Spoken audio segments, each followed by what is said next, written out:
رضی اللہ عنہ قال قال رسول اللہ صلی اللہ علیہ وسلم من دل على خیر فله مثل اجر فاعله او كما قال رسول اللہ صلی اللہ علیہ وسلم. یعنی کوئی بندہ ایسا ہے جو نماز کو نہیں جانتا، روزے کو نہیں جانتا، دین کی باتوں سے ناواقف ہے،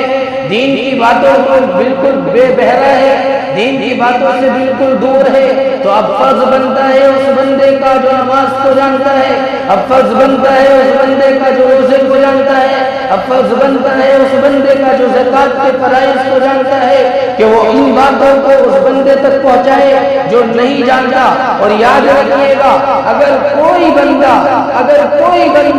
بالکل دین سے ناواقف ہے اور آپ دین کی موٹی موٹی باتیں جانتے ہیں، لیکن آپ کے ذریعے سے اگر اس بندے کو وہ دین آ گیا، یعنی نماز کا طریقہ آ گیا، وہ آپ کی وجہ سے، آپ کے دعوت دینے کی وجہ سے، آپ کے دعوت کی طرف رجحان کرنے کی وجہ سے اگر وہ دین کی لائن پر آ جاتا ہے، اگر وہ قرآن کریم کی تلاوت کرنے میں لگ جاتا ہے، اگر وہ نماز پڑھنے پر لگ جاتا ہے، اگر وہ زکوٰۃ کو ادا کرنے پر لگ جاتا ہے، تو یاد رکھیے گا اللہ تبارک و تعالی بیان فرماتے ہیں پیارے نبی علیہ السلام کہ اس بندے کو بھی اتنا ہی ثواب ملے گا جتنا کہ اس بندے کو ثواب ملے گا جس کو یہ دعوت دے رہا ہے.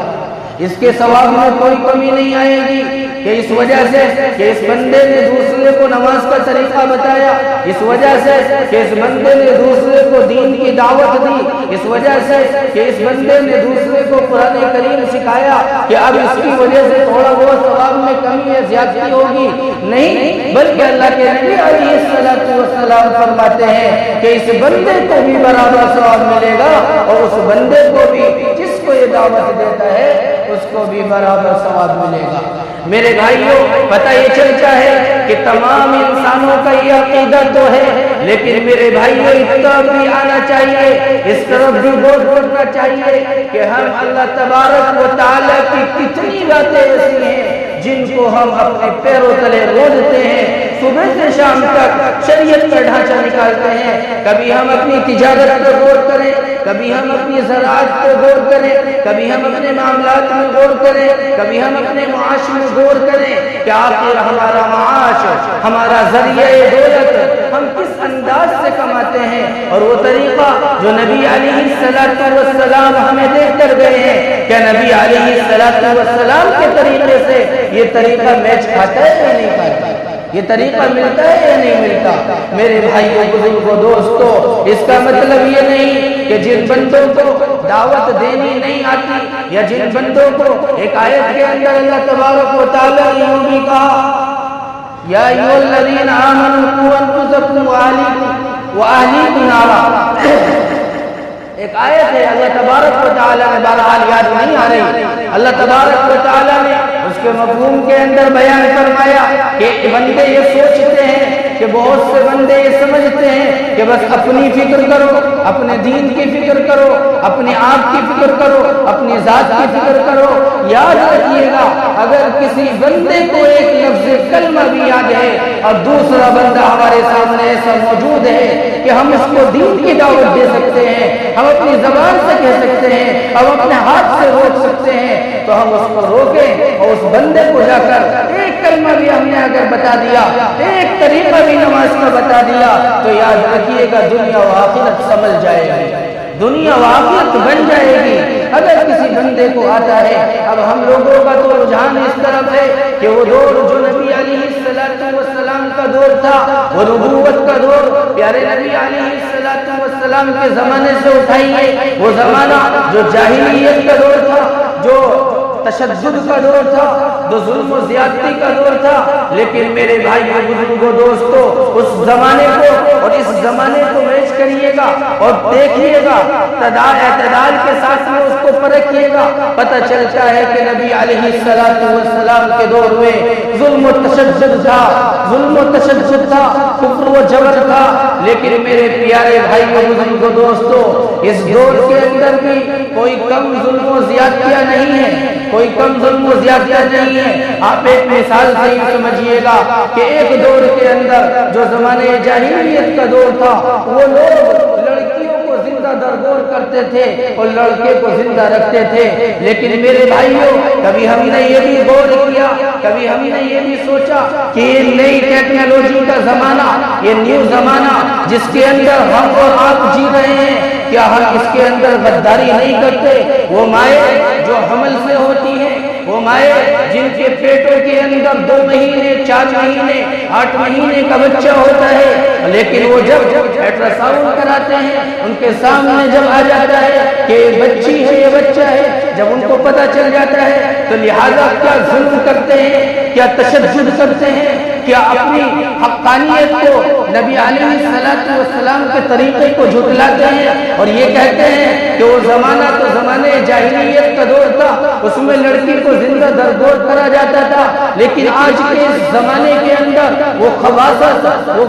گندی اور بدتمیزی کا حال یہ ہے کہ اس بچے کو اور اس 8 یا 4 مہینے کے بچے کو ماں کے پیٹ کے اندر سے کاٹ کاٹ کر نکالا جاتا ہے, گویا کہ اس بات پر عمل کیا جاتا ہے. کبھی ہم نے غور کیا کیا وہ زمانہ جو زمانہ نبی علیہ السلام کا زمانہ تھا وہ تو زندہ درگور کرنے کا تھا, باپ کی ماں کی طرف سے نگاہ بچی, ماں جب بچے کو لگاتی تھی جیسے ہی نگاہ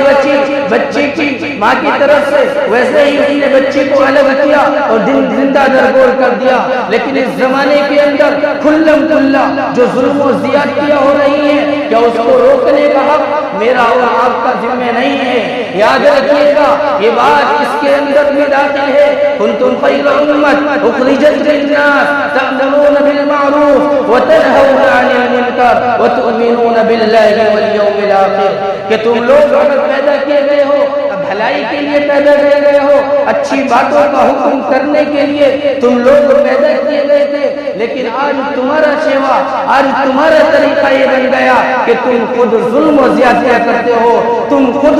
ظالمانہ سلوک کرتے ہو. اور یاد رکھیے گا ہم اس دنیا سے تو بچ جائیں گے, اس دنیا سے تو بچ کر چلے جائیں گے, لیکن یاد رکھیے گا جس دن ہماری آنکھیں اس دنیا سے مچ جائیں گی, ہم بے بہرے ہو کر, ہم بے دین ہو کر اس دنیا سے جائیں گے, اس دن یہی بچی جس کو ہم ماں کے پیٹ میں قتل کرتے ہیں, گویا کہ اس کو گولی مار کر ہم قتل نہیں کر رہے, لیکن کسی نہ کسی آلے کے ذریعے سے, کسی نہ کسی زہر کے ذریعے سے ہم اس کو ختم کرتے ہیں. یاد رکھیے گا کل یہ باپ کا گروان پکڑ کر کہے گی بِأَيِّ ذَنبٍ قُتِلَتْ, جب یہ باپ سے سوال کرے گی کل قیامت کے دن کہے گی کہ مجھے کس جرم میں قتل کیا گیا, کون جواب دے گا؟ میرے بھائیو بزرگوں دوستو, تو اس وجہ سے ضرورت اس بات کی ہے, اللہ تبارک و تعالیٰ نے ہمیں پیدا کیا تھا کہ لوگوں کی بھلائی کریں, ہمیں پیدا کیا تھا, احادیث کے اندر آتا ہے خیر الناس من ينفع الناس, تم میں سب سے بہتر انسان, تم میں سب سے بہتر شخص وہ ہے جو لوگوں کی بھلائی کرنے والا ہو, لوگوں کو فائدہ پہنچانے والا ہو, لوگوں کی رفع نسانی کرنے والا ہو, نہ کہ لوگوں پر ظلم کرنے والا ہو, لوگوں پر زیادتی کرنے والا ہو. اس آیت سے پتہ چلتا ہے کہ اللہ تبارک و تعالیٰ نے جہاں ایک طرف برائی کو روکنے کا حکم دیا, وہیں دوسری طرف اللہ تبارک و تعالیٰ نے کہا کہ تم پیدا ہی اس لیے کیے گئے تھے کہ تم اچھے کاموں کا حکم کرتے اور برے کاموں سے روکتے. میرے بھائیوں اس کے مطابق ایک واقعہ میرے ذہن میں آتا ہے, ایک بندہ تھا جو بہت اللہ والا تھا, بہت بزرگ تھا, پوری زندگی اللہ تبارک و تعالیٰ کی فرما برداری کی, آپ اللہ تبارک و تعالیٰ کی اطاعت کی, آپ کی فرما برداری میں زندگی گزاری, آپ کی اتباع میں زندگی گزاری, ایک سیکنڈ بھی اس نے اللہ تبارک و تعالیٰ کی نافرمانی نہیں کی. لیکن میرے بھائی بزرگوں دوستو, حکم ہوتا ہے اس بندے کو, فرشتہ اللہ تبارک و تعالیٰ کی بارگاہ میں جب اس کو کھڑا کیا گیا ہے تو حکم ہوتا ہے, اللہ تبارک و تعالیٰ نے فرشتوں کو حکم دیا جاؤ اس کو جہنم میں پھینک دو, اس کو جہنم میں ڈال دو. میرے بھائیو بزرگوں دوستو, حدیث کے اندر آتا ہے جب اس بندے کو یہ حکم دیا تو اللہ تبارک و تعالیٰ کے سامنے فرشتے کھڑے ہو گئے اور آ کر عرض کیا, اے اللہ, اے اللہ, اے احکم الحاکمین, اے بادشاہوں کے بادشاہ, اے مالک الملک، اے وحدہ لا شریک، یہ تو وہ بندہ ہے جس نے تیری 24 گھنٹے عبادت کی ہے، جس نے 1 سیکنڈ کے لیے بھی تیری نافرمانی نہیں کی ہے، ہمیشہ اس نے اپنی زندگی عبادت میں گزار دی ہے، تیری عبادت نے اپنی زندگی کو ختم کر دیا، سلب کر دیا ہے، لیکن کبھی بھی تیری نافرمانی نہیں کی۔ لیکن میرے بھائیوں، اللہ تبارک و تعالی نے جواب دیا اور فرمایا، فرشتوں سے کہا، ٹھیک ہے اس نے میری عبادت کی ہے، ٹھیک ہے اس نے میری پیروی کی ہے، ٹھیک ہے اس نے میری اتباع کی ہے اور 1 لمحے کو بھی نافرمانی نہیں کی، لیکن یاد رکھنے کا، جب بھی کہیں ظلم ہوتا تھا، جب بھی شریعت کے خلاف انگلیاں اٹھائی جاتی تھی، قرآن کریم کے خلاف زیادتیاں ہوتی تھی، کبھی بھی اس کی زبان کی بات تو زبان کی، ہاتھ کی بات تو دور کی بات ہے، دل میں برا سمجھنے کی بات تو دور کی بات ہے، کبھی اس کے ماتھے پر رمق بھی نہیں آئی،